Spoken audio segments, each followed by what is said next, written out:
नमस्कार साथियों, आप सभी का एक बार फिर से हार्दिक स्वागत है। जैसा कि आप सभी को पता है, अपने राजस्थान बजट और इको सर्वे की क्लास चल रही है। जो अपनी पुस्तक है राजस्थान आर्थिक समीक्षा एवं बजट, उसी पुस्तक का अपन निःशुल्क अध्ययन कर रहे हैं। और अब तक अपन ने 8 चैप्टर जो है वो कंप्लीट कर लिए हैं। अब केवल 9, 10 और 11 3 ही चैप्टर बच रहे हैं। आज उसमें अपन चैप्टर नंबर 9 की बात करेंगे। 9 नंबर का चैप्टर होने के बाद आपका केवल 2 चैप्टर जो है वो और शेष रहेंगे। 9 नंबर का चैप्टर जो है यह बेसिकली है अन्य सामाजिक सेवाएं।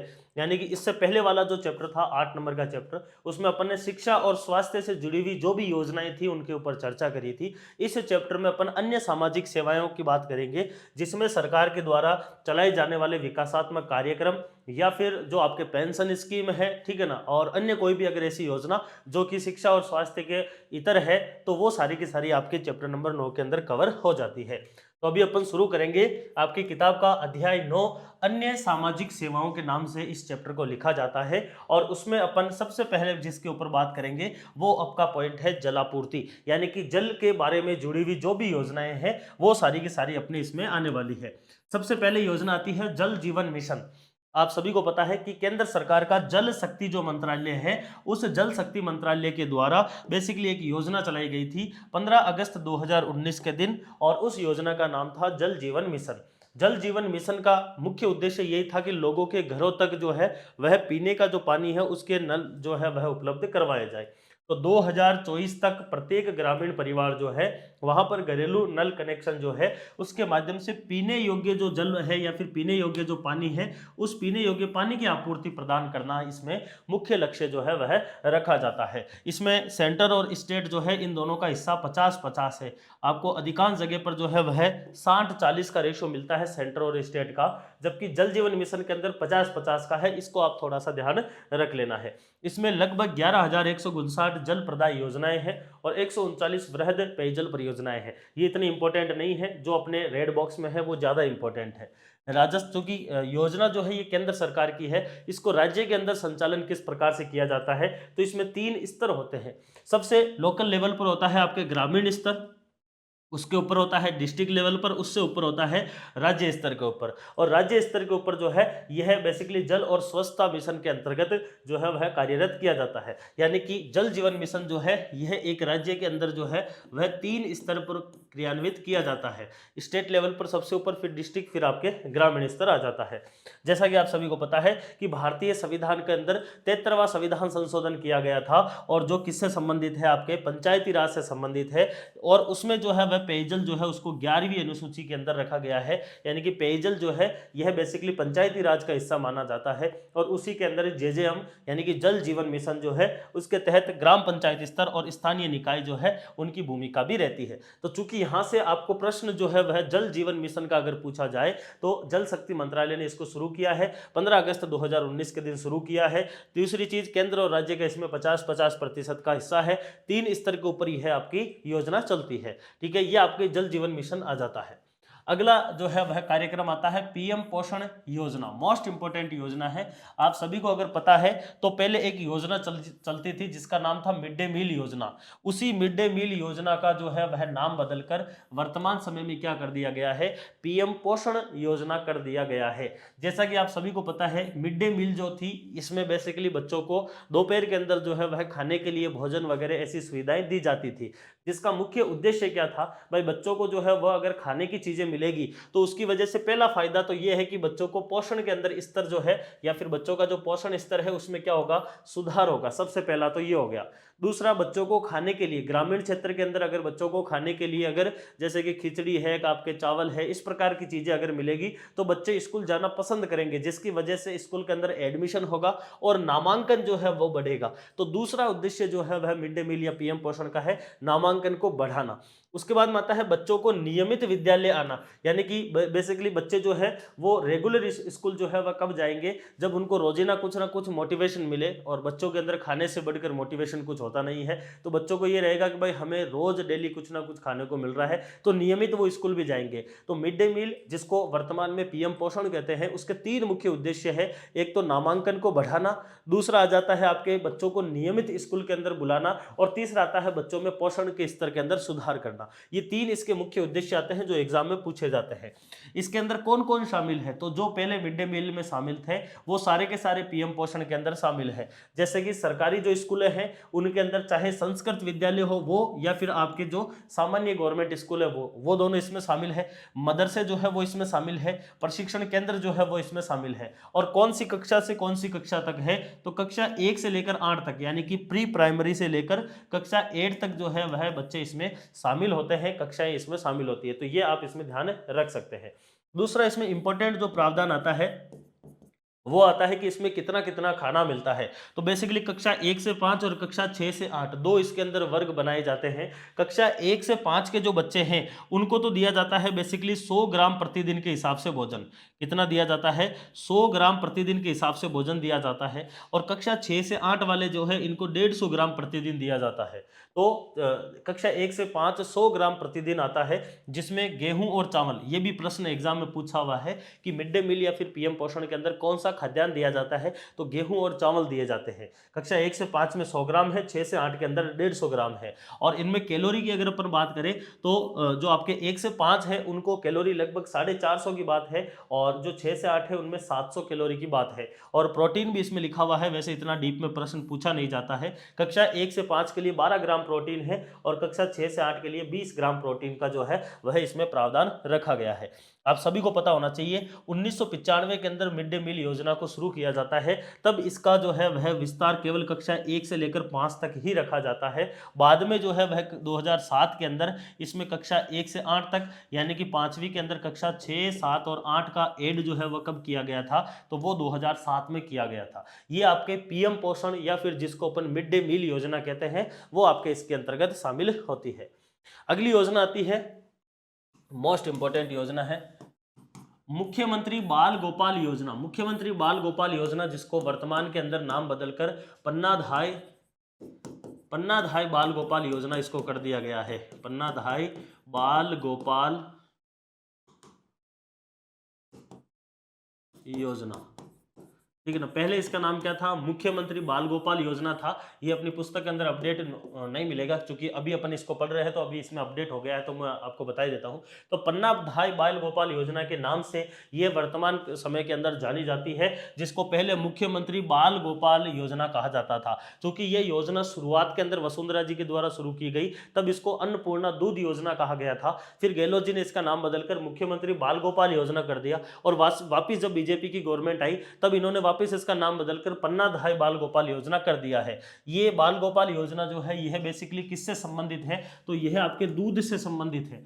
जिस प्रकार से आपके पीएम पोषण या फिर मिड डे मील जो है वह आपके एक प्रकार से पोषित जो खाना है उससे संबंधित है, खाद्यान्न से संबंधित है, उसी प्रकार से बाल गोपाल योजना दूध से संबंधित है। और दूध कहां कहां पर दिया जाएगा? जिन केंद्रों के ऊपर पहले से मिड डे मील या फिर पीएम पोषण योजना चल रही है, केवल उन्हीं ही स्कूलों के अंदर जो है वह बाल गोपाल योजना चलेगी।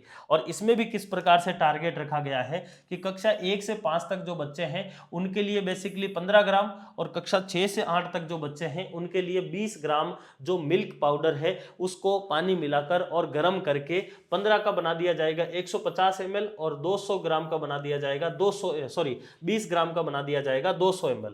इस प्रकार से ये जो है आपके इस बाल गोपाल योजना के अंदर प्रावधान रखा गया है। यानी कि आपको डायरेक्ट प्रश्न पूछा जाता है, जैसे आपके इसमें पूछा जाता है पीएम पोषण में कि कक्षा 1 से 5 तक के लिए जो है वह कितने ग्राम भोजन है और 6 से 8 के लिए कितने ग्राम है। उसी प्रकार से बाल गोपाल में पूछा जाता है कक्षा 1 से 5 के लिए जो है वह कितने ml दूध दिया जाता है, तो 150 ml दिया जाता है। कक्षा 6 से 8 के लिए कितना है, तो 200 ml दूध दिया जाता है। बाकी चीनी का प्रश्न आता नहीं है। 1 से 5 के अंदर लगभग 8.4 ग्राम चीनी मिलाई जाती है, और 6 से 8 के अंदर जो है वह 10.29 ग्राम चीनी मिलाई जाती है। वो आपको नहीं पूछेगा, आपको प्रश्न ये ml वाला पूछा जाएगा, ये ज्यादा इंपॉर्टेंट आता है। ठीक है। वर्तमान समय में जो है यह सप्ताह के अंदर 6 दिवस जो है वह पाउडर का दूध उपलब्ध करवाया जाता है। बेसिकली मिल्क का जो है वह पाउडर आता है, उसके अंदर जो है वह गर्म पानी में उसको डालकर उसको दूध बनाया जाता है, उसमें चीनी मिलाकर बच्चों को पिलाया जाता है। पहले ये शुरुआत में जब चली तो केवल 2 दिन थी, फिर 3 दिन की गई।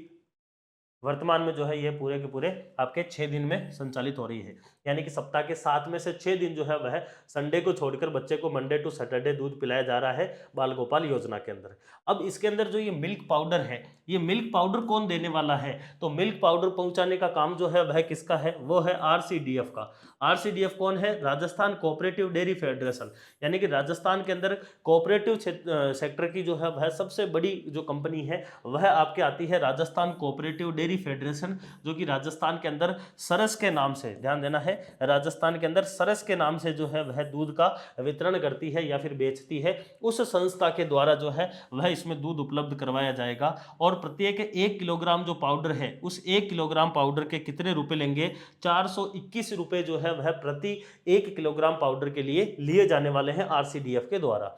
ठीक है। इसमें दूध गर्म करने के लिए भी जो है वह प्रत्येक स्कूल को जो है वह 1500 रुपए अतिरिक्त दिए जाएंगे। कितने रुपए? 1500 रुपए जो है वह अलग से दिए जाएंगे गैस के सिलेंडर के लिए।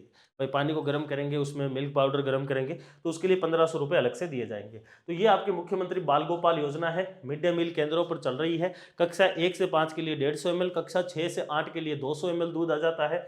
उसके बाद में सप्ताह के अंदर जो है वह आपके 6 दिन इसमें दूध मिलेगा। आरसीडीएफ के द्वारा दूध उपलब्ध करवाया जाता है 421 रुपये प्रति किलोग्राम के हिसाब से।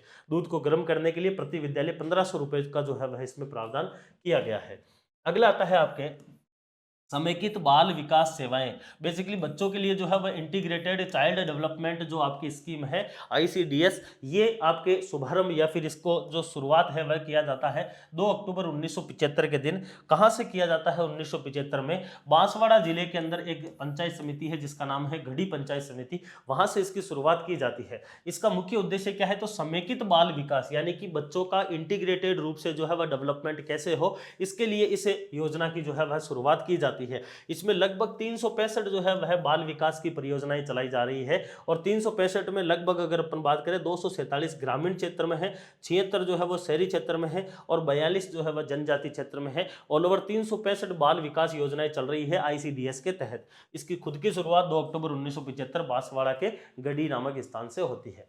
ये देखिए आंगनवाड़ी केंद्रों के ऊपर जो है वह सेवाएं जो आपके दी जा रही है वर्तमान में। वैसे तो संभावना कम है कि इसमें से प्रश्न पूछा जाए, फिर भी आप ध्यान रख सकते हैं अगर मोटा मोटा रखना चाहे तो। जैसे कि पूरक पोषाहार के नाम से जो है वो आपके सेवाएं जो मिल रही है, उसमें 6 माह से अधिक के बच्चे और 6 वर्ष तक के जो बच्चे हैं वो इसमें शामिल है। दूसरा इसमें जो है वह आपके गर्भवती महिलाएं, धात्री जो महिलाएं हैं वो इसमें शामिल है। और 11 से 14 वर्ष की जो किशोरी बालिकाएं हैं जो विद्यालय नहीं जाती है वो इसमें शामिल है आपके पूरक पोषाहार के अंदर। बेसिकली ये प्रश्न आने की संभावना कम है। बचपन और शाला जो पूर्व शिक्षा है उसके लिए कक्षा 3 से 6 वर्ष तक के जो बच्चे हैं वो भी आंगनवाड़ी के अंदर आते हैं। पोषण और स्वास्थ्य शिक्षा के लिए 15 से लेकर 45 वर्ष की महिलाएं और बालिकाएं इसमें आती है। टीकाकरण के लिए 0 से 6 वर्ष तक के जो बच्चे हैं और गर्भवती महिलाएं हैं वो इसमें आती है। स्वास्थ्य जांच के लिए भी 0 से 6 वर्ष के बच्चे इसमें आते हैं। साथ साथ में जो है वह गर्भवती और धात्री महिलाएं भी आती है। ठीक है ना। कुछ रेफरल सेवाएं हैं, ये इतना इंपॉर्टेंट नहीं है, वैसे आपको ज़्यादा ध्यान नहीं देना है। अगली इंपॉर्टेंट योजना आती है जिसका नाम है प्रधानमंत्री मातृ वंदना योजना। पीएम मातृ वंदना योजना के नाम से 1 जनवरी 2017 के दिन एक योजना शुरू की जाती है। प्रधानमंत्री मातृ वंदना योजना के अंदर कौन कौन शामिल है ये आपको सबसे ज़्यादा जरूरी होना, याद होना जरूरी है। इसमें एक तो गर्भवती जो महिलाएं हैं वो आपके प्रधानमंत्री मातृ वंदना में शामिल है। दूसरा धात्री महिलाएं, धात्री महिलाओं का मतलब जो अपने बच्चों को दूध पिला रही है वो महिलाएं, धात्री महिलाएं इसमें शामिल है। और नन्हे शिशु जो कि 0 से 6 माह तक के हैं, यानी कि 3 लोग इसमें शामिल है, गर्भवती है, धात्री महिलाएं हैं और 6 माह तक के बच्चे जो है वह इसमें शामिल है। उन बच्चों के पोषण की स्थिति में सुधार के लिए पीएम आपके प्रधानमंत्री जो मातृ वंदना योजना है ये आपके शुरू की गई है। इसमें लाभ जो है वह किस प्रकार से दिया जाता है? यहाँ पर प्रथम, प्रत्येक नहीं होगा, यहाँ पर प्रथम होगा ये। पहला बच्चा जो है, उस पहले बच्चे के जन्म के ऊपर तो जो है वह इसमें 5,000 रुपए दिए जाते हैं 2 किस्त के अंदर, और दूसरे बच्चे के जन्म पर 6,000 रुपए जो है वह आपको एक मुश्त जो है वह दिए जाते हैं। और वह दूसरा बच्चा कौन होना चाहिए? लड़की होनी चाहिए। यानी कि प्रधानमंत्री मातृ वंदना योजना में जो आपके फर्स्ट चाइल्ड है, यानी कि पहला बच्चा है, उस पर आपको 5,000 रुपए मिलते हैं। कितनी किस्त के अंदर मिलते हैं? 2 किस्त के अंदर। पहले 3,000 मिलते हैं, फिर 2,000 मिलते हैं। और अगर सेकंड जो है वह अगर आपके क्या है, लड़की है, तो उस कंडीशन में आपको एक साथ कितने रुपए मिलेंगे? 6,000 रुपए मिलेंगे। ये प्रश्न पूछा जाता है एग्जाम में कि प्रधानमंत्री मातृ वंदना योजना में दूसरी संतान अगर लड़की है तो कितने रुपए दिए जाते हैं? 6,000 रुपए इसमें उपलब्ध करवाए जाते हैं। 1 जनवरी 2017 की योजना है, और कौन कौन इसमें शामिल है वो ध्यान रखना है।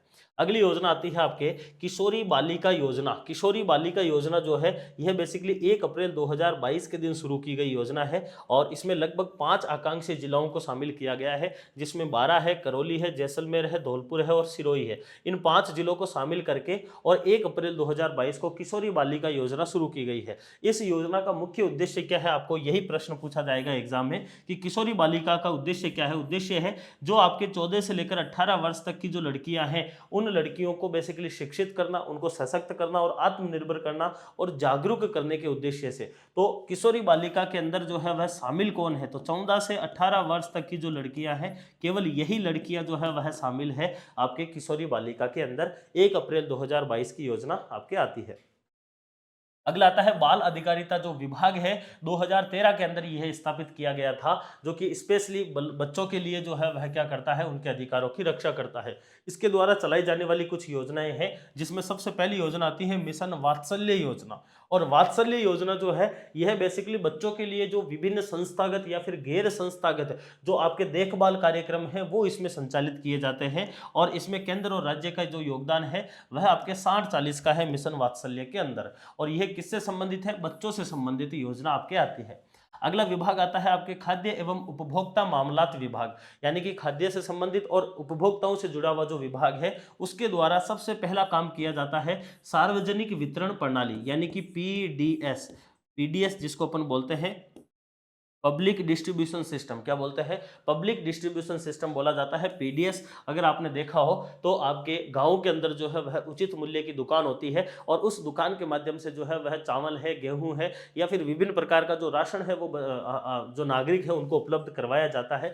पीडीएस उसको कहा जाता है। पीडीएस का मतलब कि एक प्रकार से जनता से जो है वो माल सरकार खरीदेगी, फिर सरकार उसको स्टोर करेगी, और आवश्यकता के अनुसार, और जो आपके एक प्रकार से जो है वह आपके पिछड़े वर्ग के लोग हैं या फिर जो जरूरतमंद है, उनको सरकार उसको फिर सस्ते भाव के अंदर उपलब्ध करवाती है। इस पूरे के पूरे सर्कुलेशन को, इस सिस्टम को बोला जाता है पब्लिक डिस्ट्रीब्यूशन सिस्टम, कि पब्लिक को किस प्रकार से डिस्ट्रीब्यूट कर रही है सरकार, किस प्रकार से वितरण कर रही है माल को, वो आपके पीडीएस कहलाता है। तो पीडीएस बेसिकली है क्या? तो पीडीएस का मतलब है एक तो कीमतों के अंदर स्थिरता सुनिश्चित करना। भाई ऐसा नहीं हो कि कहीं जो है वह आपके जो जमाखोर है उनके द्वारा माल को जमा करके और रेट को जो है वो बढ़ा दिया जाए, ऐसा ना हो। इसलिए जो सामान्य खाद्यान्न है या फिर जो आवश्यक वस्तु है उसको सरकार खुद के द्वारा जो है वह कम दाम के ऊपर जो है वह जनता तक उपलब्ध करवाया जाता है, जिसकी वजह से उनकी कीमतों के अंदर स्थिरता बनी रहे।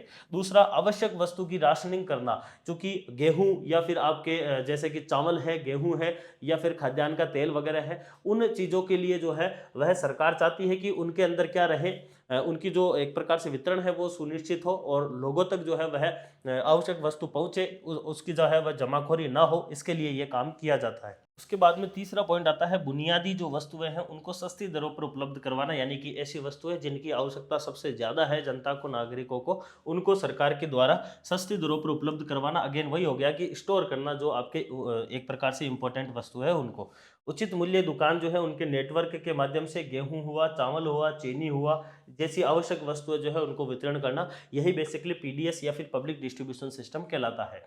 ठीक है ना? इसी के तहत योजना आती है एक, जिसका नाम आता है राष्ट्रीय खाद्य सुरक्षा मिशन या फिर राष्ट्रीय खाद्य सुरक्षा योजना, जिसको आप एनएफएसएम के रूप में जाना जाता है, नेशनल फूड सिक्योरिटी मिशन या फिर सिक्योरिटी एक्ट के रूप में अपन उसको जानते हैं। मोस्ट इंपोर्टेंट योजना आती है जो कि 10 सितंबर 2013 के दिन जो है वह शुरुआत किया गया था इस एनएफएसएम का, या फिर एनएफएस है जिसको आप कह सकते हैं। राष्ट्रीय खाद्य सुरक्षा जो योजना है ये जिस सिस्टम के ऊपर आधारित है वो आपके सार्वजनिक वितरण प्रणाली है, पीडीएस के ऊपर ये आधारित है। और इसमें क्या किया जाता है? तो खाद्य सुरक्षा यानी कि लोगों को जो है वह खाद्यान्न की सुरक्षा उपलब्ध करवाई जाती है, जिसमें जो स्टेट बीपीएल के आपके नागरिक हैं उन सभी को 5 किलोग्राम जो है वह गेहूं दिए जाते हैं प्रति व्यक्ति के हिसाब से प्रति माह।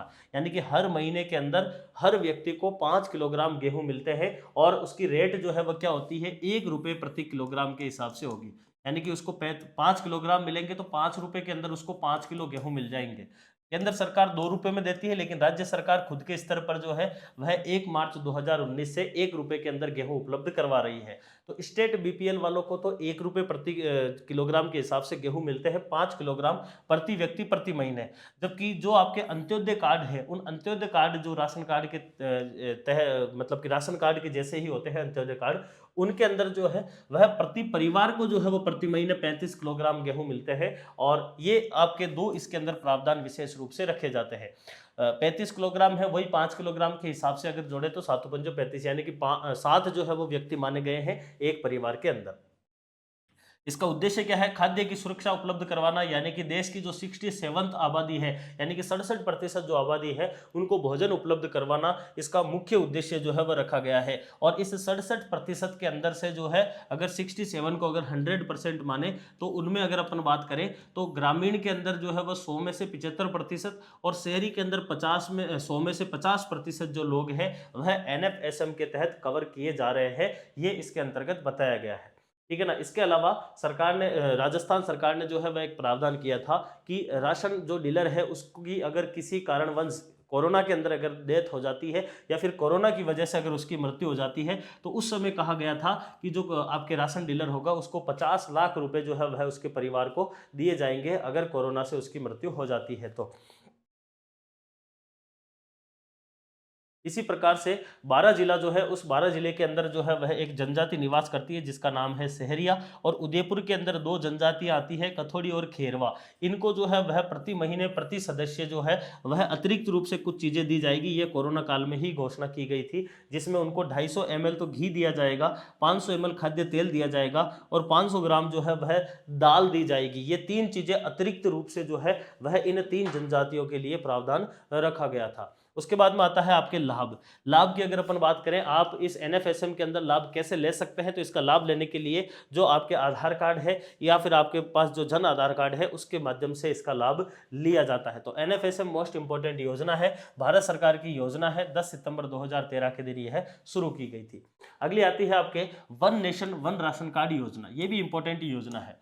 बेसिकली इस योजना की जो शुरुआत है वो 2019 के अंदर जो है वह इसकी शुरुआत की जाती है। One nation one ration card की अगर अपन बात करें तो एक देश के अंदर क्या होना चाहिए, एक ही राशन कार्ड होना चाहिए। राजस्थान या फिर भारत के अंदर सबसे बड़ी समस्या पहले यह थी कि मान लीजिए आप राजस्थान के निवासी, आपके पास में राजस्थान सरकार का राशन कार्ड है और आप अगर हरियाणा या फिर पंजाब या फिर उत्तर प्रदेश, मध्य प्रदेश यहाँ पर अगर जाते हैं तो आपको फिर वहां पर राशन नहीं मिलता था उस राशन कार्ड से। यानी कि प्रत्येक राज्य का खुद का राशन कार्ड हुआ करता था। लेकिन योजना जो है वो कौन सी थी, योजना तो केंद्र सरकार की है NFSM। तो फिर केंद्र सरकार ने ये सोचा कि पूरे देश का एक जो है वह आपके जो ये आपके NFSM है वो पूरा देश एक ही योजना के अंदर कवर होना चाहिए और इसमें जो PDS सिस्टम है वो भी एक ही लागू होना चाहिए। यानी कि अगर राजस्थान का कोई व्यक्ति अगर अपना राशन लेकर मध्य प्रदेश में जाएगा तो वहां पर भी उसको राशन मिलेगा, चाहे तमिलनाडु में जाएगा तो वहां पर भी उसको राशन मिलेगा। तो पूरे देश के अंदर एक ही राशन कार्ड हो, इस प्रकार की योजना 2019 में शुरू की गई थी, जिसका मुख्य लक्ष्य यही था कि राज्य का कोई भी नागरिक अगर अन्य किसी भी राज्य में जाता है या अन्य किसी राज्य का नागरिक अगर राजस्थान में आता है तो उसको वो सारे के सारे लाभ मिलेंगे जो उसके खुद के राज्य के अंदर मिलते हैं। लगभग 4.21 करोड़ जो लाभार्थी है वो इसके माध्यम से जो है वह लाभ ले रहे हैं पूरे भारत के अंदर, राजस्थान के अंदर। और वर्तमान में राज्य स्तर के ऊपर जो है वह पोर्टेबिलिटी और अंतरराज्यीय पोर्टेबिलिटी जो है वह भी लागू कर दी गई है। एक आता है आपके POS machine, POS POS machine. POS machine जो है ये बेसिकली होती है पॉइंट ऑफ सेल। पॉस की फुल फॉर्म होती है पॉइंट ऑफ सेल। ये आपको पूछा जा सकता है। पॉइंट ऑफ सेल का मतलब हो गया, अगर आपने देखा हो तो जो आपके उचित मूल्य की दुकान होती है वहां पर जो है वह आपके फिंगरप्रिंट के माध्यम से जो है वो आपको राशनिंग दी जाती है। तो वही इसमें आ गया बेसिकली कि आपके उचित मूल्य की दुकान पर जो उपभोक्ता है उनके बायोमेट्रिक जो है जो अंगूठे हैं वो उसमें सत्यापन होगा और उसके बाद में ही उसको वो राशन दिया जाएगा। ठीक है, ये आपके इसके अंतर्गत आ जाती है one nation one ration card. अगली योजना आती है आपके रसोई गैस सिलेंडर सब्सिडी योजना। जो आपके घरों के अंदर यूज में आने वाले जो एलपीजी गैस सिलेंडर है उनके ऊपर सब्सिडी के लिए जो है वह रसोई गैस सिलेंडर सब्सिडी योजना जो है वह राजस्थान सरकार के द्वारा लागू की गई थी। 1 जनवरी 2024 के दिन ये योजना शुरू की जाती है। इस योजना के अंदर बेसिकली 2 लोगों को शामिल किया गया, जो बीपीएल के अंदर शामिल है या फिर जिन्होंने पीएम उज्ज्वला का पहले से फायदा ले रखा है, यानी कि वही 2 लोग इसमें शामिल होंगे या फिर उन्हीं 2 लोगों को इस सब्सिडी का फायदा मिलेगा जो पहले से ही बीपीएल में या फिर आपके किसमें है, पीएम उज्ज्वला के अंदर शामिल है। इसमें प्रावधान क्या रखा गया था कि निम्न आय वर्ग के जो परिवार है उन परिवारों को 1 महीने का 1 गैस सिलेंडर करके और पूरे 12 महीने के 12 गैस सिलेंडर जो है वह दिए जाएंगे, यानी कि 1 महीने का 1 और 12 महीने के 12 हो जाएंगे तो 12 सिलेंडर उसको 1 वर्ष में दिए जाएंगे। किस रेट पर ये दिए जाने वाले हैं, तो 450 रुपए जो है वह प्रति सिलेंडर की इसमें रेट रखी गई थी। तो 450 रुपए के हिसाब से ये मिलेगा, बाकी ऊपर का जो भी पैसा रहेगा वो सारा का सारा सब्सिडी के अंदर शामिल होने वाला है। अगला आता है राजस्थान के अंदर राजस्थान राज्य खाद्य एवं नागरिक आपूर्ति लिमिटेड। ये बेसिकली राजस्थान में एक संस्था है, ऐसे मान लीजिए, जो कि राजस्थान में खाद्य एवं नागरिक आपूर्ति का मुख्य रूप से काम करने वाली संस्था आती है। इस संस्था की जो है वह स्थापना 27 दिसंबर 2010 के दिन हुई। 2010 से ये संस्था काम कर रही है राजस्थान में। इस संस्था की स्थापना जो है वह 1956 का जो कंपनी अधिनियम है उसके तहत इसकी स्थापना हुई है और अंत्योदय जो परिवार जो है उनको 1 किलोग्राम चीनी का वितरण भी इसके द्वारा किया जाता है। साथ साथ में जो है इसका उद्देश्य यह भी है कि पीडीएस सिस्टम जो है उसको किस प्रकार से प्रभावी बनाया जा सकता है और चीनी के वितरण के लिए भी एक नोडल एजेंसी के रूप में जो है वह आपके राज्य खाद्य एवं नागरिक आपूर्ति लिमिटेड काम करता है। ठीक है, ये आपके एक संस्थान है जो कि आपूर्ति के लिए आता है। उसके बाद में आता है उपभोक्ता मामलात विभाग। उपभोक्ताओं से जुड़ा हुआ जो आपके विभाग है उसके लिए जो है आपके एक अधिनियम बनाया गया था, उपभोक्ता संरक्षण अधिनियम, जो कि 2019 का आपके अधिनियम है, जिसके द्वारा राज्य स्तर पर या जिला स्तर के ऊपर उपभोक्ताओं से जुड़े हुए जो विवाद है उनके निवारण मंच बनाए गए हैं। राजस्थान के अंदर टोटल जो है वह 37 जो है वह जिला स्तर के ऊपर मंच है और 6 जो है वह राजस्थान के अंदर सर्किट बेंच है। 6 क्या है आपके सर्किट बेंच जो है वह है कोटा के अंदर, उदयपुर, बीकानेर, अजमेर, जोधपुर और भरतपुर के अंदर, जबकि 37 जिला मंच जो है वह स्थापित किए गए हैं। हर जिले में एक एक है, जयपुर में 4 है, जोधपुर में 2 जो है वह स्थापित है। पुराने डिस्ट्रिक्ट के हिसाब से 37। राज्य स्तरीय उपभोक्ता हेल्पलाइन नंबर जो है वह 15 मार्च 2011 से ही संचालित किए जा रहे हैं राजस्थान के अंदर। उसके बाद में अगला विभाग आता है आपके सामाजिक न्याय एवं अधिकारिता विभाग। ये बेसिकली वो विभाग है जिसके द्वारा कई सारी छात्रवृत्ति, पेंशन, इस प्रकार की स्कीमें चलाई जाती है और इसके द्वारा चलाई जाती, ये सारी की सारी इंपॉर्टेंट जो है वह आपके योजनाएं आएगी और मोस्ट इंपॉर्टेंट ये विभाग है। इसमें अगर अपन बात करें तो इस विभाग में देखिए सबसे पहला आता है उत्तर मैट्रिक छात्रवृत्तियां। उत्तर मैट्रिक, मैट्रिक का मतलब है 10वीं क्लास, तो 10वीं क्लास पास करने के बाद में कई सारी छात्रवृत्तियां जो है वह इस विभाग के द्वारा दी जाती है, जिसमें एससी है, एसटी, ओबीसी, ईडब्ल्यूएस, एमबीसी, इनके जो छात्र हैं इनको बेसिकली है आपके छात्रवृत्ति दी जाती है। इसमें शर्त यही रखी जाती है कि जो अभिभावक है उन छात्रों के, उनकी वार्षिक आय 2.5 लाख रुपए से जो है वो कम होनी चाहिए और सीएम सर्वजन उच्च शिक्षा के जो विद्यार्थी है उनको 5 लाख रुपए तक भी इसमें आय रखी गई है एक प्रकार से सीमा के रूप में। अगली आती है आपके अंबेडकर डीबीटी वाउचर योजना। ये बेसिकली योजना जो है वह 2021-22 के अंदर शुरू की गई थी। अंबेडकर डीबीटी वाउचर योजना, अब संभावना कम है पूछी जाए क्योंकि कांग्रेस सरकार की है।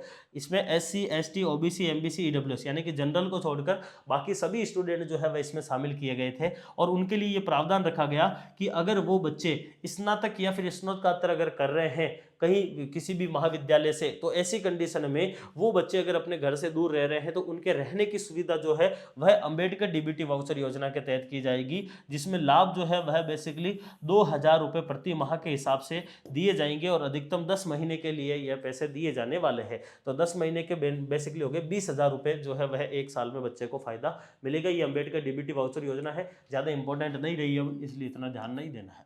मुख्यमंत्री कन्यादान योजना, ये इंपॉर्टेंट योजना है, ये बहुत पुरानी योजना है बट आज भी पूछी जा रही है और इसका पहले नाम हुआ करता था सहयोग एवं उपहार योजना। यानी कि अगर किसी गरीब के अगर लड़की की अगर शादी हो रही है तो उसको सहयोग सरकार के द्वारा दिया जाता था और उपहार के अंदर कुछ पैसे दिए जाते थे। उसी योजना का नाम बदलकर अब राजस्थान में बेसिकली जो कन्यादान होता है विवाह के अंदर, वैसे तो कन्या का दान होता है लेकिन पैसों को ही अपन कन्यादान कह देते हैं, तो सरकार के द्वारा ये मुख्यमंत्री के द्वारा कन्यादान दिया जाता है लड़कियों के विवाह विभाग के अंदर, और यह पैसे कितने कितने दिए जाते हैं, तो ये आपके लिए स्पेशल प्रावधान ध्यान रखना है। एससी एसटी और अल्पसंख्यक, इन तीन के जो बीपीएल परिवार है उनको तो दिए जाते हैं 18 वर्ष से अधिक आयु होने पर लड़की को 31,000 रुपए, और अन्य वर्ग के जो भी बीपीएल परिवार है या फिर इनके अलावा विधवा है, आस्था कार्डधारी है, या फिर महिला खिलाड़ी है, या फिर उसकी खुद की भी शादी है या बच्चों की शादी है, तब दिए जाते हैं 21,000 रुपए, अधिकतम 2 पुत्रियों के ऊपर। यानी कि आप थोड़ा सा ध्यान लीजिए, एससी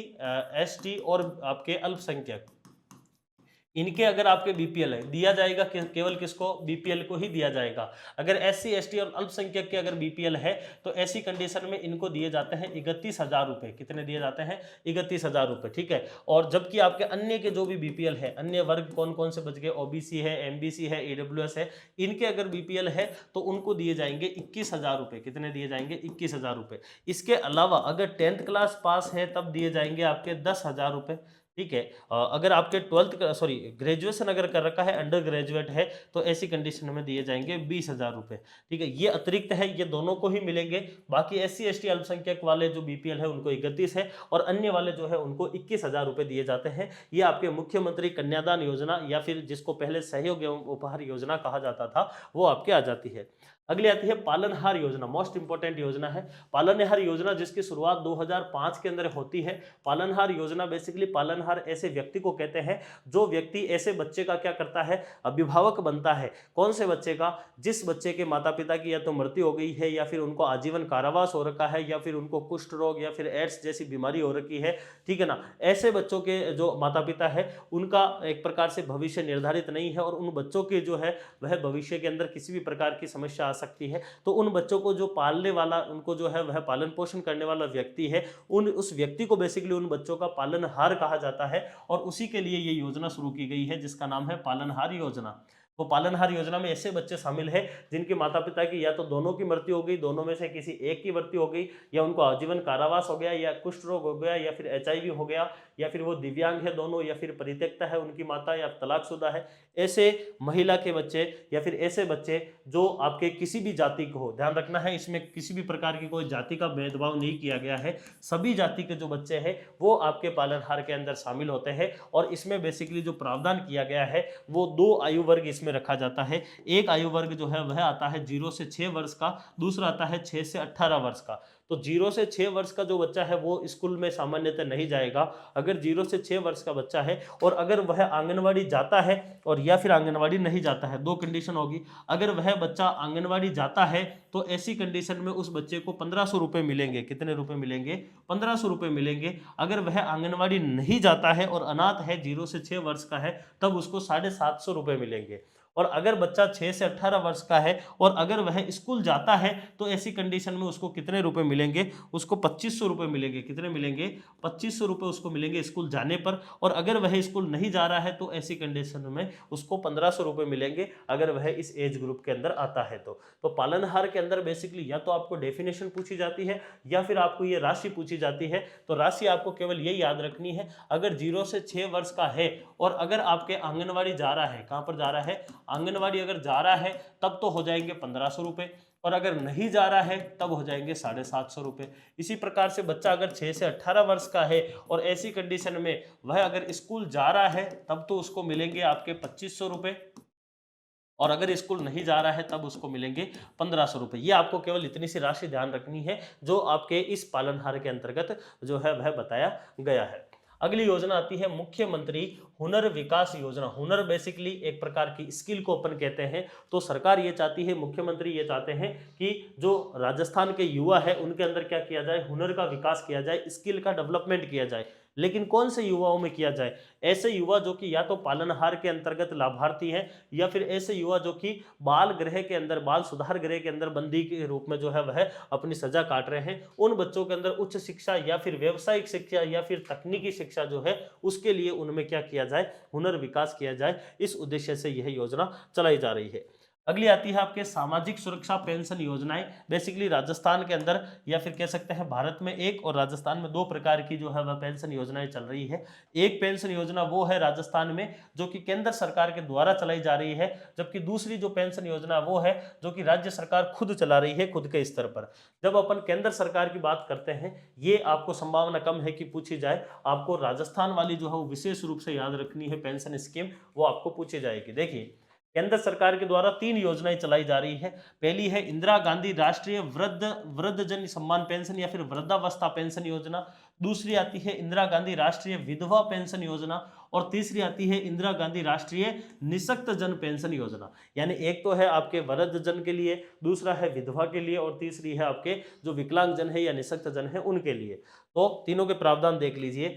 जो आपके इंदिरा गांधी वृद्धावस्था पेंशन योजना है ये 2007 में 19 नवंबर 2007 के दिन शुरू की गई है, जबकि विधवा पेंशन योजना 7 अक्टूबर 2009 की है और आपके निःशक्त जन जो है वो 24 नवंबर 2009 की योजना आती है। वृद्धावस्था में 60 वर्ष जो है वह इसमें मिनिमम एज रखी गई है कि 60 या फिर उससे अधिक होगा तो ही उसको लाभार्थी बनाया जाएगा, जबकि विधवा के अंदर 40 वर्ष या फिर उससे अधिक और बीपीएल परिवार होना जरूरी है, जबकि निःशक्त जन में 18 वर्ष या फिर उससे अधिक और बीपीएल प्लस बहुनिःशक्तता होना आवश्यक है। ऐसी कंडीशन में जो आपके वृद्धावस्था पेंशन स्कीम है आपके इंदिरा गांधी के नाम से, उसमें सभी को जो है वह बेसिकली ये यहाँ पर 1000 रुपये है। ये अब राजस्थान सरकार ने कह दिया है कि हम 1150 रुपये न्यूनतम देंगे ही देंगे। तो 80 वर्ष से कम होने पर जो है वह आपके 80 वर्ष से अगर कम है तो ऐसी कंडीशन में 1150 दिए जाएंगे और अगर उससे अधिक है तो फिर पैसे बढ़ाए दिए जाएंगे। अच्छा, 80 वर्ष तक जो है यानी कि 80 वर्ष तक अगर एज है वृद्धावस्था के अंदर, 80 वर्ष तक अगर एज है तो ऐसी कंडीशन में तो जो है वह 200 रुपये जो है वह दिए जाएंगे किसके द्वारा, आपके केंद्र सरकार के द्वारा, और बाकी वाले दिए जाएंगे राज्य सरकार के द्वारा। जबकि 80 वर्ष से अगर प्लस हो जाता है तो फिर ये 200 से बढ़कर जो है वह 500 रुपये हो जाते हैं, जो केंद्र सरकार के सहयोग हो जाता है। आप ऐसे मान लीजिए, फिलहाल इसको छोड़िए, पहले ये आपके अलग हुआ करता था, अब इसको 1150 के हिसाब से काउंट कर लेना है। यानी कि 80 साल तक, 60 से लेकर 80 साल तक 1150 में से 200 रुपये कौन देगी, केंद्र देगी, बाकी वाले राज्य देगी। और 80 वर्ष से अधिक होने पर जो आपके 1150 है उसमें से 500 केंद्र देगी, बाकी राज्य देगा। ठीक है, ये आपके आ जाता है कौन सी, वृद्धावस्था पेंशन। उसमें आप 1150 ही राशि याद रखना है। ये इतनी इंपॉर्टेंट इसलिए नहीं है क्योंकि आपको राज्य की पूछी जाएगी। दूसरा आती है आपके विधवा वाली, उसमें 40 से 75 वर्ष तक आपको 1000 रुपये का प्रावधान है, वो भी अब 1150 हो गया है। और 75 वर्ष से अधिक है तो उसमें आपको 1500 रुपये मिलने वाले हैं। इसमें भी 80 वर्ष से कम होने पर 300 रुपये और 80 वर्ष से अधिक होने पर 500 रुपये केंद्र सरकार के द्वारा दिए जाते हैं। वहीं अगर अपन आपके विकलांगजन की बात करें तो 18 से 75 तक जो है वह 1000, ये भी अब 1150 हो गया है केंद्र के द्वारा। और 75 से अधिक होने पर जो है वह आपके 1200 रुपये जो है वह केंद्र सरकार के द्वारा दिए जाते हैं। ठीक है, तो ये इतनी ज़्यादा इंपॉर्टेंट इसलिए नहीं है क्योंकि केंद्र सरकार की योजनाएं या फिर जो आपके पेंशन स्कीम है वो हमारे राजस्थान में नहीं पूछी जाती है। आपके लिए मोस्ट इंपॉर्टेंट है राज्य सरकार के द्वारा चलाई गई पेंशन स्कीम, जिसमें सबसे पहली पेंशन स्कीम आती है मुख्यमंत्री वृद्धजन सम्मान पेंशन योजना। दूसरी आएगी मुख्यमंत्री एकल नारी सम्मान पेंशन योजना। तीसरी आएगी मुख्यमंत्री विशेष योग्यजन सम्मान पेंशन योजना। और चौथी है छोटे एवं सीमांत किसान वृद्धजन सम्मान पेंशन योजना। ये वाली और ये वाली दोनों सेम ही है, केवल किसान शब्द जोड़ा है। मुख्यमंत्री वृद्धजन सम्मान पेंशन योजना जो है, इसमें बेसिकली फीमेल जो है वह 55 साल से अधिक होनी चाहिए और मेल जो है वह 58 साल से अधिक होना चाहिए। उसके बाद में ही जो है वह लाभ मिलना शुरू होगा। और लाभ कितना मिलेगा, तो लाभ इसमें ये यहाँ पर आपके बुक में 1000 रुपये लिखा हुआ होगा, ये 1150 रुपये जो है वह अब हो चुका है। यानी कि राज्य सरकार के द्वारा मुख्यमंत्री वृद्धजन सम्मान पेंशन योजना में अगर महिला जो है वह 55 प्लस और अगर पुरुष 58 प्लस हो गया है तो उनको 1150 रुपये दिए जाएंगे आजीवन। ठीक है ना, पहले ये 750 हुआ करते थे जो कि 75 साल के बाद में जो है वो 1000 रुपये कर दिए जाते थे। अब 1150 हो गया तो आजीवन रहेगा। उसके बाद में अगला आता है आपके मुख्यमंत्री एकल नारी सम्मान पेंशन। एकल नारी कौन सी, ऐसी महिला जो विधवा है या फिर परित्यक्ता है या फिर आपके अगर अपन बात करें तो तलाकशुदा है। इन तीन कंडीशन में, विधवा है, तलाकशुदा है या फिर परित्यक्ता है, ऐसी महिलाओं को 18 साल से अगर वो प्लस है और 75 साल तक है तब उनको जो है वह 1150 रुपये दिए जाएंगे। ये भी अपडेट हो गया है, 1150 रुपये है न्यूनतम। और 75 वर्ष से अगर अधिक है तो ऐसी कंडीशन में उसको 1500 रुपये प्रति महीने के हिसाब से दिए जाएंगे। विशेष योग्यजन में अगर 75 वर्ष तक अगर बच्चा है तो उसको दिए जाएंगे कितने रुपए, 1150 रुपए दिए जाएंगे 75 वर्ष तक। उसके बाद में दिए जाएंगे 1250 रुपए।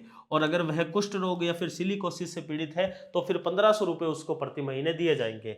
छोटे एवं सीमांत किसान में सेम वही कंडीशन है, अगर फीमेल 55 प्लस है यानी कि किसान, और अगर मेल अगर 58 प्लस है तो वो 1000 रुपए की जगह पर 1150 रुपए जो है वह आपके हो जाते हैं, यानी कि 1150 रुपए इसमें दिए जाएंगे। तो आप न्यूनतम जो पेंशन राशि है वो 1150 कर लेना है, जो कि इस बार जो है वह आते ही बीजेपी सरकार ने बदल दिया था या फिर अपडेट कर दिया गया था। ये नोट जो लिखा हुआ है इसको आप काट सकते हैं, अब कोई इसका महत्व इतना नहीं रहा है, क्योंकि पहले वाली सरकार ने ये कहा था कि हम हर वर्ष जो है वह पेंशन राशि में 15% की वृद्धि करेंगे। वो वृद्धि अब हटा दी है और बीजेपी सरकार ने न्यूनतम ही 1150 रुपए कर दी है पेंशन राशि। ठीक है, अगली योजना आपके आती है डॉक्टर सविताबेन अंबेडकर अंतरजातीय विवाह योजना। अंतरजातीय का मतलब हो गया कि दो जातियों के मध्य विवाह, लेकिन दो जातियां भी कौन सी होनी चाहिए, दो जातियां है अगर सवर्ण जो है, अगर सवर्ण जो है अगर यह विवाह करते हैं किसके साथ में, दलित के साथ में, तब ही आपका विवाह अंतरजातीय माना जाएगा। यानी कि सवर्ण की मेल या फिर फीमेल जो है वह दलित के मेल या फिर फीमेल के साथ अगर विवाह करेंगे तो ऐसी कंडीशन में इसको कहा जाएगा अंतरजातीय विवाह। और ऐसी कंडीशन में जो है वह आपके सरकार के द्वारा कितने रुपए दिए जाते हैं वो आपको पूछे जाएंगे एग्जाम में। तो 10 लाख रुपए जो है वह सरकार के द्वारा इसमें सहयोग राशि दी जाती है। यानी कि अस्पृश्यता निवारण के लिए सवर्ण हिंदू अगर एससी के किसी भी यानी कि दलित या फिर एससी के बीच में अगर अंतरजातीय विवाह होता है तो ऐसी कंडीशन में उस दंपति को कितने रुपए मिलेंगे, 10 लाख रुपए जो हो मिलने वाले हैं। उसमें केंद्र सरकार जो है वह आपके 1.25 लाख रुपए और राज्य सरकार जो है वह 8.75 लाख रुपए देगी। पहले ये 5 लाख रुपए हुआ करता था, बजट 2023-24 के अंदर इसको बढ़ाकर 10 लाख रुपए कर दिया गया है। लेकिन विवाह किस किस के बीच में होना चाहिए, सवर्ण और दलित के बीच में होना चाहिए, तभी अंतरजातीय माना जाएगा। अगला देखिए, अगला आता है, अगर ये तो हो गया अंतरजातीय के लिए, अगर मान लो कोई पुरुष या फिर कोई महिला अपना जीवन साथी जो है वह किसी दिव्यांग को चुनती है, और ऐसा दिव्यांग जो कि लगभग आपके 80% जो है वो दिव्यांग है, ऐसे व्यक्ति को अगर दिव्यांगता वाले व्यक्ति को अगर अपना जीवन साथी बनाते हैं तो केंद्र सरकार राज्य सरकार के द्वारा जो है वह उनको 5 लाख रुपए दिए जाते हैं। कितने रुपए दिए जाते हैं, 5 लाख रुपए जो है वह दिए जाते हैं। 5 लाख रुपए जो है वह दिव्यांगजन को अगर अपना जीवन साथी बनाते हैं तब दिया जाता है। साथ साथ में अगर सामूहिक विवाह अगर करवाया जा रहा है किसी का तो ऐसी कंडीशन में 18,000 की जगह पर अब जो है वह राज्य सरकार के द्वारा सामूहिक विवाह पर 25,000 रुपए दिए जाते हैं। और उन 25,000 में से 4,000 रुपए तो जो आयोजन करवा रहा है सामूहिक विवाह का उसको देंगे, और 21,000 रुपए उस वधु को देंगे, दुल्हन को दिए जाएंगे। साथ साथ में अगर 25 जोड़ों से अधिक का अगर वह सामूहिक विवाह करवा रहा है तब राज्य सरकार के द्वारा 10 लाख रुपए उस सामूहिक विवाह के आयोजनकर्ता को दिए जाएंगे। अगला आता है विधवा विवाह उपहार योजना। अगर किसी विधवा का पुनः विवाह हो रहा है तो फिर राज्य सरकार के द्वारा उसको उपहार स्वरूप 51,000 रुपए वापस दिए जाते हैं, अगर किसी विधवा का वापस विवाह होता है तो। अगला आता है अंत्येष्टि अनुदान योजना। अंत्येष्टि का मतलब है अंतिम संस्कार। अगर किसी लावारिस लाश का अगर अंतिम संस्कार किसी संस्था के द्वारा या फिर किसी एनजीओ के द्वारा करवाया जा रहा है तो सरकार के द्वारा 5,000 रुपए प्रति शव के हिसाब से दिए जाते हैं अंत्येष्टि अनुदान योजना के तहत। अगला आता है नारी निकेतन। नारी निकेतन बेसिकली संभागीय स्तर के ऊपर स्थापित किया गया है, जो कि महिलाओं के उत्थान, सुरक्षा और जीवन यापन से जुड़ा हुआ एक सदन है, मान लीजिए आप नारी निकेतन, जो कि संभागीय स्तर के ऊपर रहता है।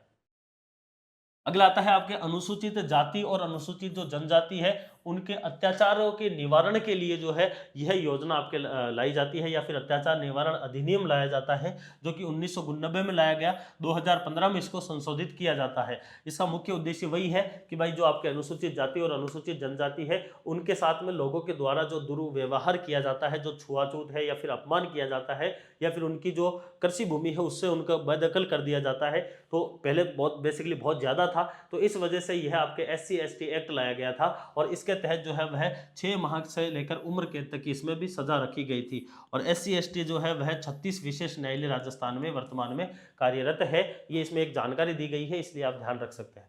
अगला आता है आपके शक्ति सदन योजना। शक्ति सदन योजना जो है यह बेसिकली महिलाओं से जुड़ी हुई एक योजना है, जो कि भारत सरकार के महिला बाल विकास मंत्रालय के द्वारा शुरू की गई एक योजना है। इस सदन का या फिर इस भवन का मुख्य उद्देश्य क्या है कि विपरीत परिस्थितियों में जो भी महिलाएं जीवन यापन कर रही है, उन महिलाओं को सरकार के द्वारा एक आश्रय प्रदान किया जाएगा, रहने के लिए एक घर प्रदान किया जाएगा, और उसके लिए उनको जो है वह बेसिकली आश्रय दिया जाएगा, भोजन दिया जाएगा, वस्त्र दिए जाएंगे, स्वास्थ्य सेवाएं दी जाएगी। ये सारी की सारी चीजें इस शक्ति सदन योजना के तहत महिलाओं को मिलने वाली है, ऐसी महिलाएं जो कि विपरीत परिस्थितियों में जीवन यापन कर रही है। अगला आता है आपके मुख्यमंत्री कोरोना सहायता योजना। ये भी मोस्ट इंपोर्टेंट योजना है जो अभी तक पूछी जा रही है।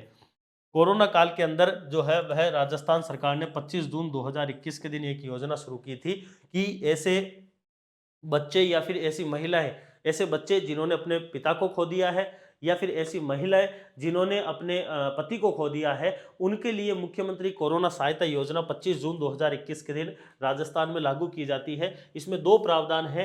पहला प्रावधान तो है अनाथ बालक या फिर बालिका, यानी कि ऐसी बालक बालिकाएं जिनके माता पिता की कोरोना की वजह से अगर मृत्यु हुई है तो उनके लिए कुछ प्रावधान रखे गए हैं। जबकि दूसरा रखा गया है आपके विधवा महिला के लिए, यानी कि ऐसी महिला जिसके पति की मृत्यु हुई है कोरोना के दौरान। तो दो इसमें प्रावधान है, दोनों को देख लीजिए। पहला प्रावधान है कि अनाथ बालक या फिर बालिका है तो उनको तत्कालीन सरकार के द्वारा 1 लाख रुपए दिए जाएंगे, तत्कालीन, हाथों हाथ। ठीक है, पहला प्रावधान। दूसरा, जब तक वो 18 वर्ष के नहीं हो जाते हैं तब तक उनको 2500 रुपए जो है वह राज्य सरकार के द्वारा दिए जाएंगे। पर कितने रुपए? 2500 रुपए हर महीने दिए जाएंगे जब तक वो 18 के नहीं हो जाते हैं। और साथ साथ में उनको हर साल जो है वह 2000 रुपए वार्षिक दिए जाएंगे कपड़े जूते के लिए। अगर वह 18 साल के पूर्ण हो जाते हैं तो 18 साल के होते ही उनको 5 लाख रुपए दिए जाएंगे। और पिछले से पिछले बजट के अंदर सरकार ने घोषणा करी कि उनको हम सरकारी नौकरी भी देने वाले हैं, तो ये भी इसमें एक चीज आ जाती है। साथ साथ में उनको कुछ अतिरिक्त फायदे मिलेंगे, जैसे कि उनको शिक्षा ग्रहण करने के लिए 12वीं तक निःशुल्क शिक्षा है, अम्बेडकर डीबीटी वाउचर योजना का फायदा है, ग्रेजुएशन करने के बाद बेरोजगारी भत्ता योजना में उनको प्राथमिकता मिलेगी। ये सारी की सारी चीजें आती है। तो अनाथ बालक या बालिका के लिए तत्कालीन 1 लाख रुपए है, 18 साल के होने तक 2500 रुपए प्रतिमाह है, और 2000 रुपए वार्षिक दिए जाएंगे। और साथ साथ में 18 साल के होते ही 5 लाख रुपए, साथ में सरकारी नौकरी दी जाएगी। इसके अलावा जो आपके महिलाएं जो विधवा हो गई है, जिनके पति की मृत्यु हो गई है कोरोना की वजह से, उनको तत्कालीन 1 लाख रुपए दिए जाएंगे। दूसरा, उनको 1500 रुपए की जो है वह पेंशन दी जाएगी हर महीने। और अगर उसके बच्चे हैं तो ऐसी कंडीशन में 1000 रुपए जो है वह उसको मासिक दिए जाएंगे उसके बच्चे के लिए, और 2000 रुपए उसको भी दिए जाएंगे वार्षिक। तो ये आपके विधवा के लिए प्रावधान किया गया था, किसमें? मुख्यमंत्री कोरोना सहायता योजना के अंदर।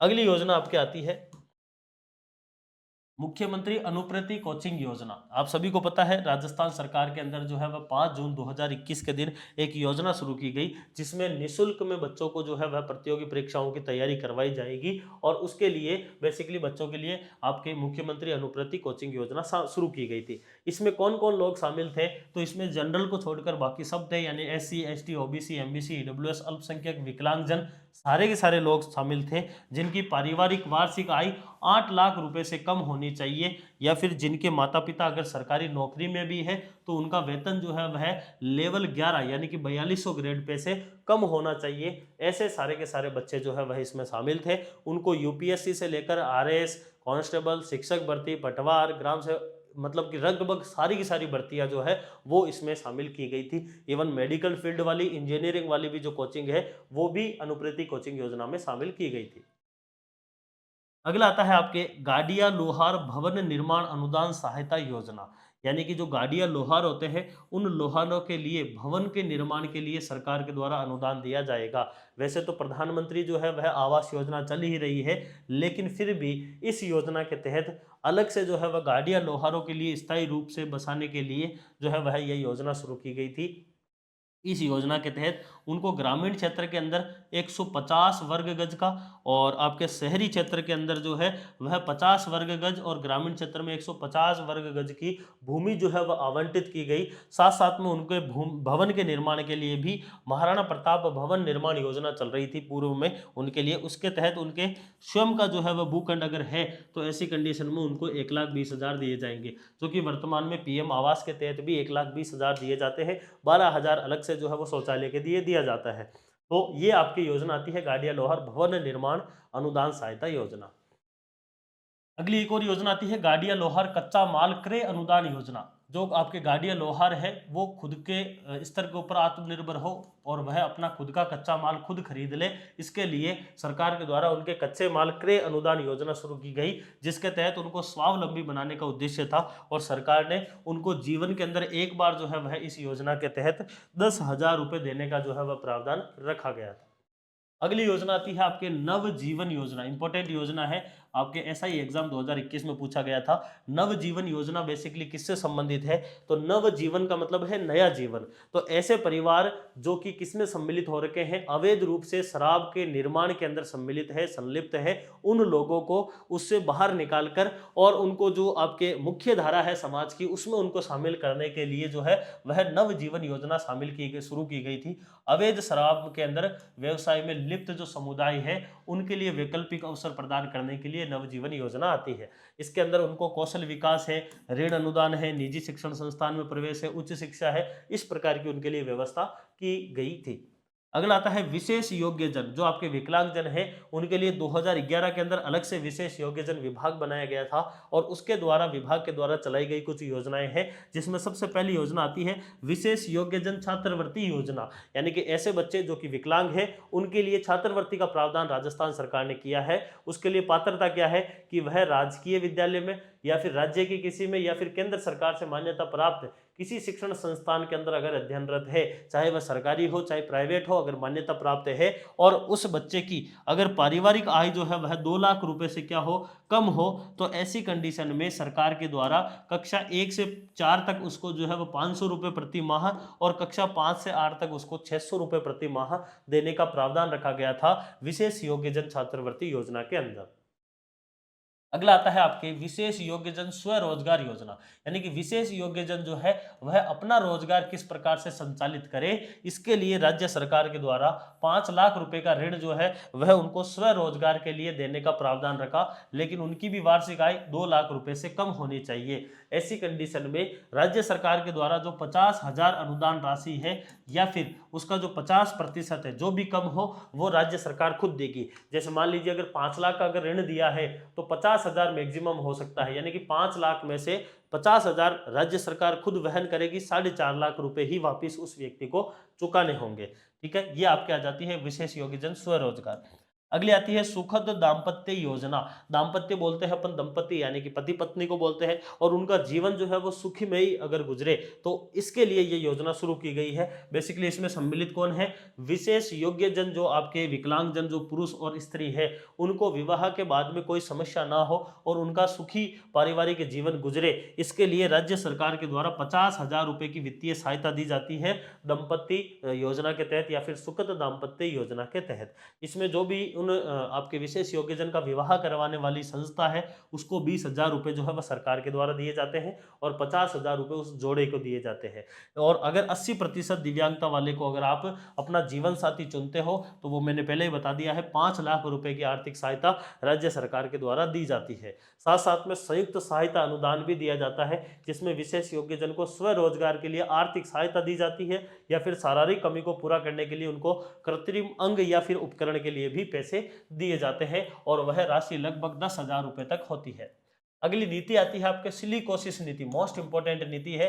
अगर आपको याद हो तो मैंने शुरुआत में भी बताया था, जब यह आपके चैप्टर नंबर कौन से में आया था, चैप्टर नंबर 3 के अंदर आया था आई थिंक, जो औद्योगिक क्षेत्र वाला था उसमें यह प्रश्न आया था सिलिकोसिस नीति का। वहां पर मैंने बताया था सिलिकोसिस बेसिकली एक बीमारी होती है जो कि श्वसन तंत्र से संबंधित होती है।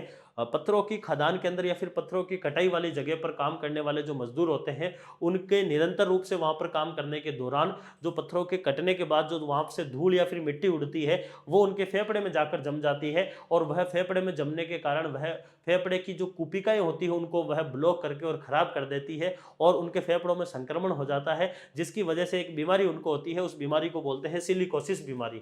इस सिलिकोसिस बीमारी से निपटने के लिए राज्य सरकार के द्वारा 3 अक्टूबर 2019 के दिन सिलिकोसिस नीति जो है वह लागू की गई या फिर शुरू की गई थी, जिस नीति के तहत अगर किसी व्यक्ति का प्रमाण हो जाता है कि इसको सिलिकोसिस बीमारी हो रखी है तो सरकार तत्कालीन रूप से उसको 3 लाख रुपए जो है वह पुनर्वास के लिए देती है। साथ साथ में उस व्यक्ति को 1500 रुपए जब तक वो जीवित रहेगा तब तक उसको क्या देती है, पेंशन राशि भी देती है, चूंकि वो उस कार्य के अंदर वापिस ना जाए। और मान लो अगर सिलिकोसिस की वजह से किसी की मृत्यु हो जाती है तो सरकार के द्वारा 2 लाख रुपए उसके परिवार वालों को दिए जाते हैं और साथ साथ में 10,000 रुपए उसके अंतिम संस्कार के लिए भी दिए जाते हैं। और अगर उस व्यक्ति की अगर मृत्यु हो गई तो उसकी जो विधवा है उसको 1150 से लेकर 1500 रुपए का जो है वह आपके विधवा की पेंशन राशि भी दी जाती है। ये सारे के सारे पैसे हैं जो कि सिलिकोसिस के तहत दिए जाते हैं। 3 अक्टूबर 2019 के दिन यह योजना लागू की जाती है। अगली योजना आती है आस्था योजना। आस्था बेसिकली योजना क्या है कि ऐसा परिवार जो भले ही संपन्न हो लेकिन उस परिवार में 2 विकलांग जन अगर एक साथ है, भाई एक तो नॉर्मल विकलांग रहता ही है परिवार में, अगर कोई ऐसा परिवार जिसमें अगर 2 विकलांग है तो ऐसी कंडीशन में उस परिवार का जो है वह आपके राशन कार्ड ना बनकर आस्था कार्ड बनता है और वह आस्था कार्ड एक प्रकार से बीपीएल का जो आपके राशन कार्ड होता है उसके समतुल्य ही वह सारी की सारी सेवाएं प्राप्त करता है। तो ये भी एसआई के एग्जाम में पूछा हुआ है। आस्था योजना का मतलब है कि ऐसा परिवार जिसमें 2 या फिर 2 से अधिक व्यक्ति क्या हो, 40% से अधिक दिव्यांग हो, तो ऐसे परिवार के लिए जो है वह आपके आस्था कार्ड जारी किए जाते हैं जो कि आपके बीपीएल के समान ही सुविधाएं प्राप्त करते हैं। अगला आता है आपके राजस्थान दिव्यांगजन अधिकार अधिनियम 2018। दिव्यांगजन के लिए जो है वह अधिनियम लाया गया था 2018 के अंदर। बेसिकली 2016 के अंदर जो है वह आपके अधिनियम लाया गया था जिसको 24 जनवरी 2019 के दिन जो है वह ये नियम बनाए गए थे। राजस्थान के अंदर विशेष योग्यजन की जो श्रेणियां बताई गई है वह लगभग 21 श्रेणियां जो है वह इसमें बताई जाती है। इसके अलावा सरकारी योजनाओं के अंदर भी जो आपके विशेष योग्यजन है उनके आरक्षण को 3% से बढ़ाकर 4% कर दिया गया है। साथ साथ में पदोन्नति के अंदर भी उनको आरक्षण 21 अक्टूबर 2021 से दिया जा रहा है। पदोन्नति में भी विशेष योग्यजन को 4% आरक्षण मिलता है और किसी भी भर्ती के अंदर जो है वह उनको आयु सीमा में 5 वर्ष की जो है वह छूट भी दी जाती है। राजस्थान के अंदर 2 जो है वह दिव्यांग विश्वविद्यालय जो है वह वर्तमान समय में बने हुए हैं। एक है बाबा आमटे दिव्यांग विश्वविद्यालय जयपुर के अंदर और एक है महात्मा गांधी दिव्यांग विश्वविद्यालय जोधपुर के अंदर। तो 2 विश्वविद्यालय भी इनके लिए बनाई गई है। मुख्यमंत्री दिव्यांग स्कूटी योजना के तहत 5000 स्कूटियों का वितरण भी इनको किया जाता है। ठीक है, ये आपके दिव्यांगजन से संबंधित कुछ चीजें आती है। अगला आता है आपके अनुसूचित जाति एवं जनजाति के उत्थान के लिए जो है वह कुछ योजनाएं आती है, जिसमें सबसे पहले आती है प्रधानमंत्री अनुसूचित जाति अभ्युदय योजना, जो कि अनुसूचित जाति के लिए है, एसटी के लिए है और केंद्र प्रायोजित योजना है, यानी कि सेंट्रल गवर्नमेंट के द्वारा ही पोषित यह योजना आती है।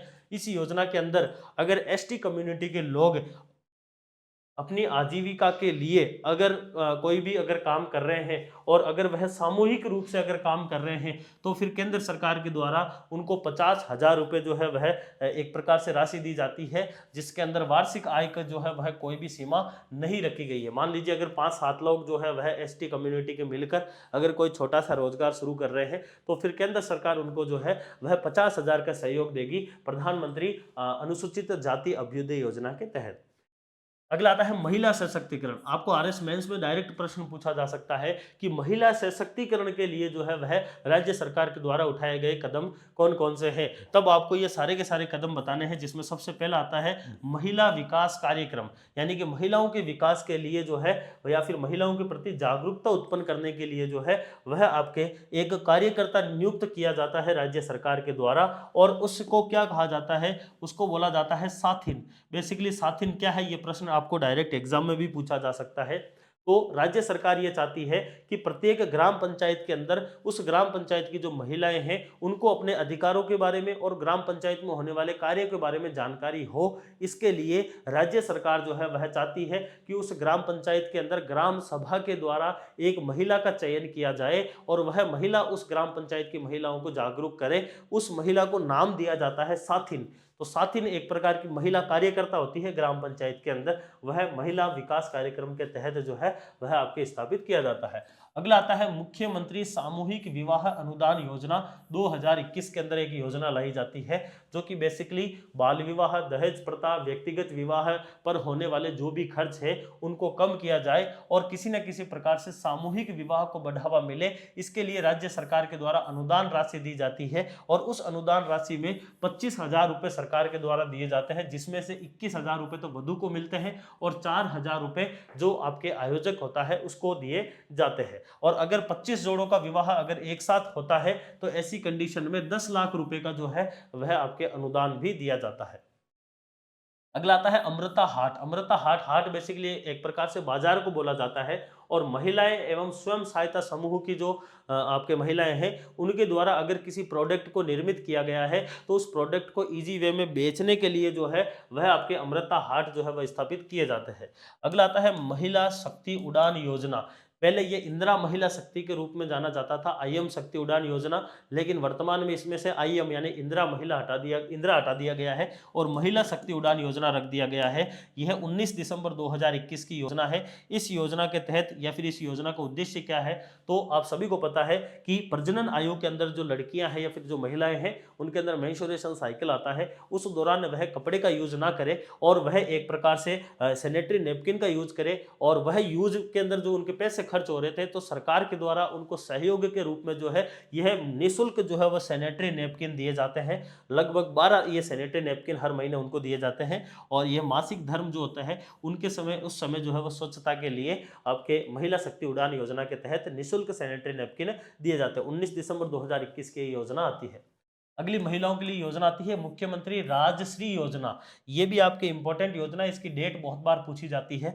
जून 2021 की जून 2016 की योजना है आपके राजश्री योजना, जिसके तहत राज्य में जो महिलाएं हैं उनके सशक्तिकरण के लिए और लैंगिक समानता के लिए जो है इस योजना की शुरुआत की गई है, जिसमें 1 जून 2016 के बाद में जिस भी लड़की का जन्म हुआ है वो इस राजश्री योजना का फायदा ले सकती है और उनको उनके जन्म से लेकर उनके विवाह तक 6 किस्तों के अंदर 50,000 रुपए जो है वह राज्य सरकार के द्वारा उपलब्ध करवाए जाते हैं। 6 किस्त में 50,000 रुपए। ठीक है। अगला आता है महिला शक्ति निधि योजना। ये बेसिकली एक प्रकार का फंड है, एक राशि है जो कि आपके 18 दिसंबर 2019 के दिन बनाई गई थी। इसको भी पहले इंदिरा महिला शक्ति निधि के नाम से जाना जाता था, वर्तमान में इसको महिला शक्ति निधि के नाम से जाना जाता है। 18 दिसंबर 2019 के दिन शुरू की गई थी, जिसमें टोटल 1,000 करोड़ रुपए का फंड रखा गया था। यानी कि 1,000 करोड़ जो है यह बेसिकली 5 वर्ष के लिए आए थे और 200 करोड़ रुपए हर वर्ष के हिसाब से इसमें खर्च करने थे, ये इसमें रखा गया, जिसके तहत महिलाओं के शक्ति उद्यम प्रोत्साहन योजना शुरू की जाती है। महिलाओं के लिए जो है वो प्रशिक्षण एवं कौशल संवर्धन योजना है, उद्यम प्रोत्साहन योजना है, ठीक है ना।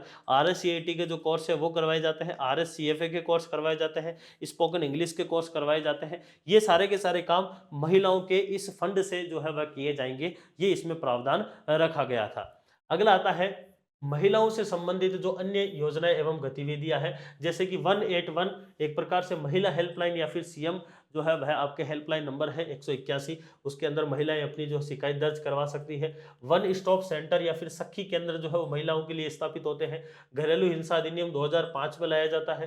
कार्यस्थल के ऊपर लैंगिक उत्पीड़न 2013 के अंदर लाया जाता है, जो है वो आपके एक्ट। इसी प्रकार से राजस्थान डायन प्रताड़न जो निवारण अधिनियम है 2015 के अंदर लाया जाता है। ये भी महिलाओं के लिए ही चलाई गई योजनाओं के रूप में जानी जाती है। अगली आती है जागृति बैक टू वर्क योजना, यानी कि ऐसी महिलाएं जो कि बेसिकली पहले किसी काम के अंदर बहुत स्किल्ड थी, लेकिन बाद में उनका विवाह हो जाता है और उनका काम जो है वो छूट जाता है, लेकिन वो अपने स्तर के ऊपर भी जो है वह उस काम को कर कर बहुत अच्छा खासा पैसा कमा सकती है। तो ऐसी महिलाओं को वापस उनका जो पुराना रोजगार था उसको दिलाने के लिए राज्य सरकार के द्वारा जागृति जो है वो पैदा की गई। किसके लिए? बैक टू वर्क, यानी कि पुनः काम के ऊपर जाने के लिए।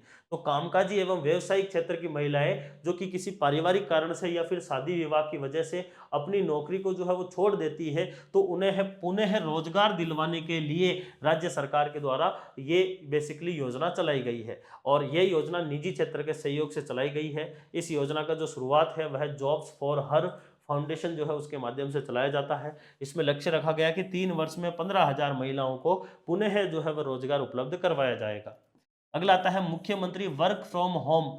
वर्क फ्रॉम होम योजना को ही जॉब वर्क योजना कहा गया, यानी कि महिलाएं जो है वह अपने घर को छोड़कर बाहर ना जाए और घर पर ही, जैसे सिलाई का काम है या फिर अन्य कुछ काम है, तो वर्क फ्रॉम होम कर सके। इसके लिए जो है वह मुख्यमंत्री वर्क फ्रॉम होम या फिर जॉब वर्क योजना शुरू की गई है, जो कि इच्छुक महिलाओं के लिए जो है वह योजना शुरू की जाती है, ताकि वह किसी न किसी प्रकार का काम करके और अपना जीवन यापन कर सके या फिर रोजगार प्राप्त कर सके। अगली योजना आती है मुख्यमंत्री डिजिटल सेवा योजना।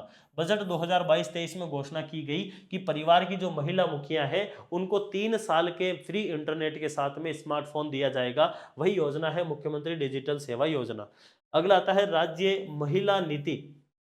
2000 के अंदर राजस्थान में पहली बार महिला नीति लाई गई थी, और राजस्थान के अंदर जो है वह 11 अप्रैल 2021 से कस्तूरबा गांधी जयंती के ऊपर जो है वह आपके नवीनतम जो महिला नीति है वह 2021 में लाई गई थी। पहली 2000 की है, सन 2000 की।